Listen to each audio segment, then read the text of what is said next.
ಕಣ್ಣಿಗೆ ಕಾಣಿಸುವುದಷ್ಟೇ ಸತ್ಯವಲ್ಲ. ಕದಂಬ ವನದಲ್ಲಿರುವಂತಹ ಹೆಣ್ಣು ಯಾರು, ಏನು, ಎತ್ತ, ಯಾವ ಉದ್ದೇಶ, ಇದನ್ನೆಲ್ಲ ನೀನು ಕರೆದು ಯೋಚಿಸಲೇಬೇಕಾಗುತ್ತದೆ ಪ್ರಭುವೇ. ಅನೇಕ ಮಂದಿಯ ಪರಿಚಯ ನಮಗೆ ಪ್ರಪಂಚದಲ್ಲಿ ಆಗುತ್ತದೆ.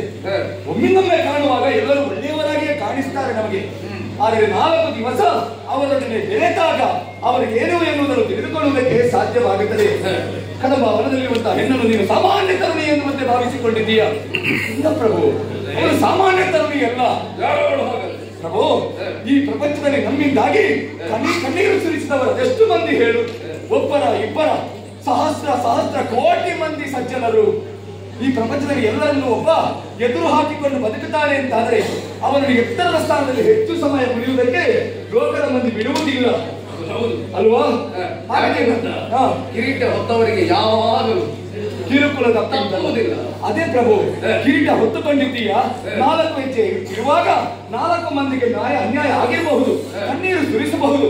ನಾವಂದುಕೊಂಡಿದ್ದೇವೆ ಅದರಲ್ಲೂ ಕೂಡ 10 ಮಂದಿಗೆ ಉಪಕಾರವಾಗಿದೆಯಲ್ಲ. ಹೌದು ಪ್ರಭು, ಹಾಗೆಂದು ಉಪಕಾರ ಯಾರಿಗಾಗಿರುವುದು, ಅಪಕಾರ ಯಾರಿಗಾಗಿರುವುದು ನಾವು ಮೊದಲಾಗಿ ಯೋಚನೆ ಮಾಡಬೇಕು. ನಮ್ಮಿಂದ ಕಣ್ಣೀರು ಸುರಿಸಿದವರು ಸಾಮಾನ್ಯದವರಂತ ಭಾವಿಸಬೇಡ. ದೇವಾದಿ ದೇವತೆಗಳು, ಋಷಿ ಮುನಿಗಳು, ಸಾಧು ಸಜ್ಜನರು ಇವರೆಲ್ಲರ ಕಣ್ಣೀರು ಎನ್ನುವುದು ಒಗ್ಗೂಡಿಸಿ ಹೊಳೆಯಾಗಿ ಹರಿದು ಮಾರಿಯ ರೂಪವನ್ನಂತೂ ಇಂದು ಕದಂಬಾವನದಲ್ಲಿ ಬಂದು ನಿಂತಿದ್ದಾಳೆ. ಪ್ರಭು, ನಾವೇನು ನಾಸ್ತಿಕರಾಗಿ ದೇವರ ಮೇಲೆ ಭಕ್ತಿಭಾವ ಇಲ್ಲದೆ ಬದುಕಿದವರ ಹೇಳು. ಏನು ದೇವರ ಮೇಲೆ ಭಕ್ತಿಭಾವ ನಮಗೆ ಇಲ್ವಾ? ಬ್ರಹ್ಮದೇವರನ್ನು ಮೆಚ್ಚಿಸಿದ್ದೇನೆ, ನೀನು ಮೆಚ್ಚಿಸಿದ್ದೇವೆ. ಕೋಟಿ ಕೋಟಿ ವರ್ಷಗಳ ತಪಸ್ಸನ್ನು ಮಾಡಿದ್ದೇವೆ. ಅಂದರೆ ದೇವರೊಬ್ಬನು ಇದ್ದಾನೆ ಎನ್ನುವುದನ್ನು ನಾವು ಒಪ್ಪಿಕೊಂಡಿದ್ದೇವೆ. ಒಂದರ್ಥದಲ್ಲಿ ಹೇಳುವುದಾದರೆ ರಾಕ್ಷಸರಾದಂತ ನಮ್ಮಷ್ಟು ಭಕ್ತಿಯ ಸಾಮಾನ್ಯರಿಗೆ ಸಾಧ್ಯ ಉಂಟಾ? ಬೆಳಗ್ಗೆ ಎದ್ದು ಅಡ್ಡ ಮೂರು ನಾಮ ಹಾಕದೆ ನಾವು ಎಲ್ಲಿಗಾದ್ರೂ ಹೋಗುತ್ತೇವೆ, ಏನಾದ್ರೂ ಸೇರಿಸ್ತೇವೆ. ಹಾಗಾದ್ರೆ ಇಲ್ಲ, ನಾವು ನಾಸ್ತಿಕರೇ ಹೌದು, ತ್ರಿಕಾಲ ಪೂಜೆಯನ್ನು ಮಾಡುವವರೇ ನಾವು, ಹೌದಲ್ವಾ? ಅದೇ ಹೌದು ಅಂತಾದ್ರೆ ಈ ಪ್ರಪಂಚದಲ್ಲಿ ದಿವ್ಯ ಮಂಗಳಕರವಾದಂತಹ ಒಂದು ಶಕ್ತಿ ಉಂಟು ಎನ್ನುವುದನ್ನು ನಾವೆಲ್ಲರೂ ಒಪ್ಪಿಕೊಳ್ಳಲೇಬೇಕು. ಯಾವುದು ಕಣ್ಣಿಗೆ ಕಾಣಿಸದೆ ಕಾರ್ಯವನ್ನು ನಿರ್ವಹಿಸಬಲ್ಲದು, ಕೇವಲ ಸಂಕಲ್ಪ ಮಾತ್ರದಿಂದಲೇ ಮೂರು ಮೂರ್ತಿಗಳನ್ನಾದರೂ ಸೃಷ್ಟಿಸಿ ಜಗದ ವ್ಯಾಪಾರವನ್ನೇ ಮಾಡಬಲ್ಲಂತಹ ಸರ್ವಶಕ್ತಿ ಎನ್ನುವುದು ಈ ಪ್ರಪಂಚದಲ್ಲಿ ಯಾವುದು ಉಂಟು, ಅದನ್ನೇ ಮಾಯೆ ಎನ್ನುವಂತೆ ಲೇಖರು ಕೊಂಡಾಡಿದ್ದಾರೆ. ಅದೇ ಅನೇಕ ಮಂದಿ ಮಹಾಮಾಯೆ, ಜಗದಾರಿ ಮಾಯೆ ಎನ್ನುವಂತೆ ಜ್ಞಾನಿಗಳು ಹೊಗಳಿದ್ದಾರೆ. ಅಂತಹ ಮಹಾಮಾಯ ಸ್ವರೂಪವೇ ತರುಣಿಯ ರೂಪವನ್ನಾದರೂ ಕದಂಬಾವನದಲ್ಲಿ ಬಂದು ಕುಳಿತಿದ್ದಾರೆ. ಒಂದು ವೇಳೆ ನಾವು ಬಯಸಿದೆವು, ಹಿಡಿಯುವುದಕ್ಕೆ ಮುಂದಾದೆವು, ಹೆಣ್ಣಾಗಿ ಅವಳು ಸಿಗುವಂತಹದ್ದಲ್ಲ, ನಿನ್ನನ್ನು ವರಿಸುವುದಕ್ಕೆ ಬರುವವಳಲ್ಲ. ನೀನು ಯೋಚಿಸಿರೋಳು. ಈಗ ನೀನು ಹೋರಾಟಕ್ಕಾಗಿ ಕಳುಹಿಸಿಕೊಟ್ಟವರೇನು ಸಾಮಾನ್ಯದವರ?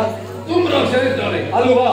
ಕೇವಲ ಹೋರಾಟಕ್ಕೆ ನಿಂತರೆ ಹರಣ ಹಣೆಯಲ್ಲಾದರೂ ಬೆವರನ್ನು ಮೂಡಿಸಬಲ್ಲಂತಹ ಸಾಮರ್ಥ್ಯವನ್ನು ಹೊಂದಿದವ ಆ ಧೂಮ್ರಾಕ್ಷ ಕೇವಲ ತನ್ನ ಹುಂಕಾರ ಮಾತ್ರದಿಂದ ಸುಟ್ಟು ಸುಧಾರಿ ಮಾಡಿ ಹಾಕಿದ್ದಾಳೆ. ನೀನು ಚಂಡಮುಂಡರು, ಅವರ ಸಾಮರ್ಥ್ಯವನ್ನು ನಮ್ಮಲ್ಲಿ ಯಾರು ಕಾಣುವುದಕ್ಕೆ ಸಾಧ್ಯ ಉಂಟು? ಅಲ್ವಾ? ಅಂತವರ ಬ್ರಹ್ಮಚರ್ಯವನ್ನು ಕೆಡಿಸಿದ್ದಾಳೆ. ನಿನ್ನ ತಲೆಯನ್ನು ಕೆಡಿಸುವ ಅನಿವಾರ್ಯತೆ ಅವಳಿಗಿತ್ತು. ಅದಕ್ಕಾಗಿ ಅವರ ಮುಂದೆ ಸುಂದರವಾದಂತಹ ತರುಣಿಯಾಗಿ ಕಾಣಿಸಿಕೊಂಡಳು. ಅವಳ ಬಂದು ಇಲ್ಲಿ ಹೇಳಿದ್ದಾರೆ, ಅದನ್ನು ನಿನ್ನ ತಲೆ ಕೆಡಿಸಿ ಆಯ್ತು. ಇನ್ನೂ ಚಂಡಮುಂಡರ ತಲೆ ಅವರಿಗೆ ಅನಿವಾರ್ಯತೆ ಇರಲಿಲ್ಲ. ಅದಕ್ಕೆ ಕಾಲಡಿಗೆ ಹಾಕಿ ಒದ್ದಿದ್ದಾರೆ. ನಾವು ಸುಗ್ರೀವನ ಮಾತು ಪತ್ತೆ ಆಗಲಿಲ್ಲ. ಇದನ್ನೆಲ್ಲ ಯೋಚನೆ ಮಾಡುವಾಗ ಅರ್ಥವಾಗುವುದು ಒಂದೇ, ನೀನು ಹಠವನ್ನು ಬಿಡಬೇಕು. ನಾವೆಲ್ಲ ಬದುಕಿ ಬಾಳಬೇಕಾದ್ರೆ ನೀನು ಉಳಿಬೇಕು. ಪ್ರಾರಂಭದಲ್ಲಿ ನೀನೇ ಉಳಿಯದಿದ್ದರೆ ನಾವು ಯಾರು ಉಳಿಯುವ ಹಾಗಿಲ್ಲ. ಅದಕ್ಕಾಗಿ ಅಲ್ಲಿಗೆ ಹೋಗಿ ಕಾಲಿಗೆ ಅವಕಾಶ